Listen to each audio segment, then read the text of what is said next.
Fala pessoal, soluções para o novo mundo. Um homem que não acreditava em Deus.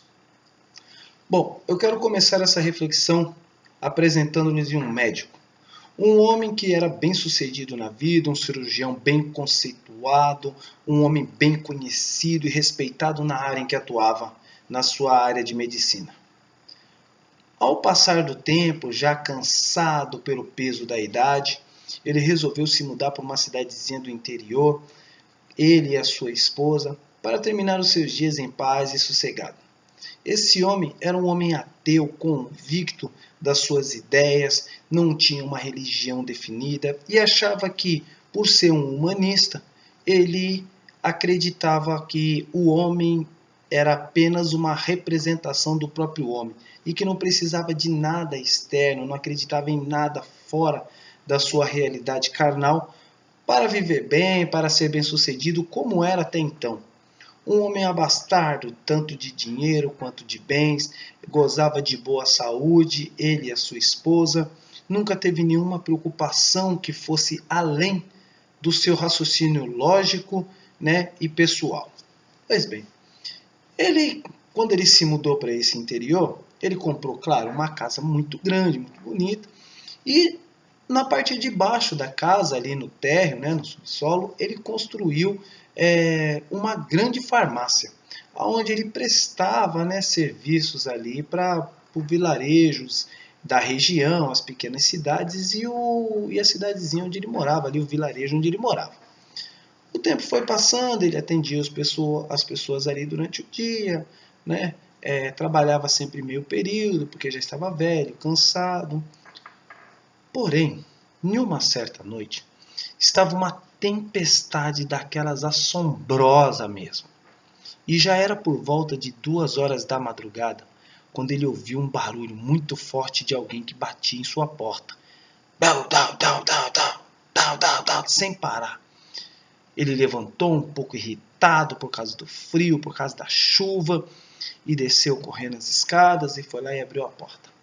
Era uma criança de aproximadamente uns 9 anos de idade, que em meio a estar toda ensopada, toda molhada, no meio do choro, do desespero, ela gritava e gesticulava que precisava de ajuda, que o médico precisava correr até a casa da mãe dela, porque a mãe dela estava no chão chorando, gritando com muita dor na barriga, e o médico precisava ir lá, porque senão a mamãe dela ia morrer, e estava naquele desespero. O médico, meio que ali irritado de ser incomodado àquela hora da madrugada, perguntou: mas o que sua mãe tem? Ela falou: eu não sei, minha mãe está deitada no chão, chorando muito, gritando de dor, falando que está com muita dor na barriga.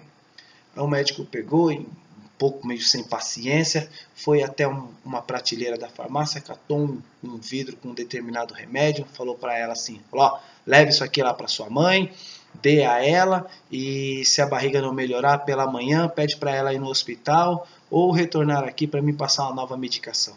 A criança pegou o vidro de remédio e saiu disparada no meio da chuva, correndo para ajudar a mãe dela. Ele fechou a porta ali, subiu meio irritado, meio ranzinza, reclamando, e se deitou. Quando ele se deitou, a esposa dele disse assim: quem era? Aí ele disse: fulaninha de tal, assim assado, veio se queixar que a mãe está com dor lá na barriga, e aí eu dei um remédio para ela. Aí a mãe se lembrou de quem que era a menina e disse assim: sim, é que a mãe dela está grávida já para ganhar neném, ela veio de uma complicação muito grande na gravidez. Aí o médico pensou na merda que fez, ficou desesperado, falou: a mulher tá grávida? Ela falou: sim, tá grávida, é a mãe da menina lá, não sei o quê. Aí ele falou: e agora, onde essa menina mora? E a mãe disse, a mulher dele disse: eu não sei, elas são do vilarejo aí. E aí ele ficou desesperado e falou: eu dei um remédio para ela que se a mãe dela tomar, vai abortar a criança. Gente, o que eu fiz? Ele ficou naquele desespero, levantou e olhou, correu lá na varanda dele, no meio daquela chuva, no meio daquela tempestade. Ele olhou para ver se conseguia ver a menina em algum lugar, gritou, subiu, mas não teve jeito. E aí ele se desesperou e disse: eu vou matar a mãe e a criança. Naquele momento, de tamanha aflição, ele olha para o céu em meio àquela tempestade e diz o seguinte: Deus, nunca acreditei na sua existência e nunca acreditei que fosse possível que existisse alguma coisa fora da terra. Mas neste momento, eu te faço um pedido. Se o Senhor impedir que aquela criança leve o remédio para aquela mulher tomar, além de eu acreditar na tua existência, eu prometo te servir. E na hora que ele disse isso, um relâmpago cortou o céu e um estrondo de um trovão veio na hora daquele que a pessoa até parece que o mundo vai acabar. O homem levou um susto tão grande que ele imediatamente correu para dentro da casa. Ele correu para dentro da casa meio tremendo com o susto que ele levou pelo aquele momento que ele estava passando. E enquanto ele ali comentava com a mulher sobre a queixa, sobre o susto, sobre as coisas que aconteceu, um barulho na porta de novo, batendo sem parar. E aí ele assustado, perguntando, o que será que aconteceu? Ele desceu correndo e abriu a porta. Na hora que ele abriu a porta, era a mesma menininha, chorando em prantos inconsoláveis. Ele já pôs a mão na cabeça e, esperando o pior, disse, o que aconteceu? Ela disse, doutor, eu estava correndo para levar o remédio para minha mamãe, mas na hora que deu aquele relâmpago, aquele trovão, eu levei um susto tão grande que eu acabei tropeçando e caindo, e na hora que eu caí, o remédio caiu no chão e quebrou. Aí eu vim ver se o senhor não poderia me dar outro remédio para me levar para minha mamãe. E naquela hora, o médico olhou para o céu e viu que Deus estava lhe dando uma segunda chance. Estava fazendo-lhe um chamado ao pé do ouvido. E naquela circunstância, o médico catou a sua maleta, catou as suas coisas, colocou a menininha dentro do carro e foi até a casa da mãe para socorrer a mãe e a criança. E no restante da história tudo correu muito bem, a mulher acabou tendo a neném e foi tudo mil maravilha. E reza a lenda que este homem se converteu no dia seguinte e após a sua conversão serviu a Deus até os últimos dias de sua vida. E por que eu contei essa história? Que além de ser uma história muito bonita sobre chamado, é uma história que faz você refletir acerca de uma coisa. Não adianta você empurrar a sua religião goela abaixo na vida das outras pessoas, porque o seu chamado não é o mesmo que o dela. Às vezes você está indo na igreja porque alguém te incentivou, porque você quer alguma coisa, ou porque você passou por uma situação de morte, ou porque você adoeceu e faz isso em forma de gratidão, você faz isso por amor, não importa. Os seus motivos são os seus motivos. Aqueles que Deus vão chamar, eles vão chamar cada um segundo o seu próprio propósito. E não porque você quer.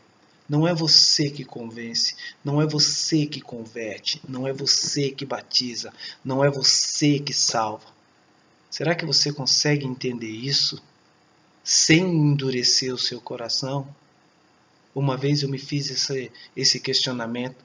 Por que a gente prega para um monte de gente se converte, chora, se batiza, segue a Deus, e para as pessoas que a gente ama, muitas das vezes a pessoa nem escuta a gente. É Deus mostrando que quem faz a obra é Ele, não a gente, sabe? Então, a minha missão, a sua missão, é só apresentar um amor incondicional para a pessoa. Cabe a ela aceitar ou não. E quando a pessoa tem um chamado, ela vai encontrar Jesus a caminho de Emaús. Não adianta você achar que, na minha igreja, na onde eu congrego, a minha pregação, o meu testemunho, nada disso vai mudar. O que vai fazer é ajudar a pessoa a entender o que é o propósito, o amor de Cristo, a cruz, a salvação, sabe? O reino prometido. Porque tudo que ele fez é para quem quer, para quem aceita. Não é para quem está imposto. Tudo que você impõe para uma pessoa, a pessoa tende a não aceitar. Não de coração. Às vezes aceita porque é seu amigo, porque é seu parente, porque você ajudou ela, porque fez alguma coisa. E isso é ruim. Todos nós vamos encontrar um Cristo no meio do caminho. E Ele vai falar pessoalmente, porque nós somos egoístas. Nós queremos dizer segundo a nossa a nossa crença, a nossa fé, os nossos consentimentos, as nossas concepções, as nossas convicções do que é ou não Deus e a salvação. Salvação não é nada disso. A salvação não tem nada a ver com essa enxurrada de informação do que você pode ou não fazer, do que é ou não é, do que você tem que gostar ou não, do que você tem que fazer ou não. Salvação não tem nada a ver com isso. Porque se salvação tiver com seguir religião ou fazer alguma outra coisa desse tipo, eu não consigo entender o porquê da cruz. Não faz muito sentido. Então, fica aqui a minha dica para você. Dê um testemunho, diga que a ame e deixe o Espírito da verdade fazer o resto. Só mostre as mudanças que aconteceram com você e que pode acontecer com outra pessoa. Mostre o quão infeliz, o quão destruído, o quão miserável, o quão desgraçado você era e o quanto a cruz te converteu, o quanto a cruz te melhorou, o quanto a cruz te resgatou. A salvação é um bônus, é um bem imerecido. Ninguém está lá porque tem uma estrelinha na testa.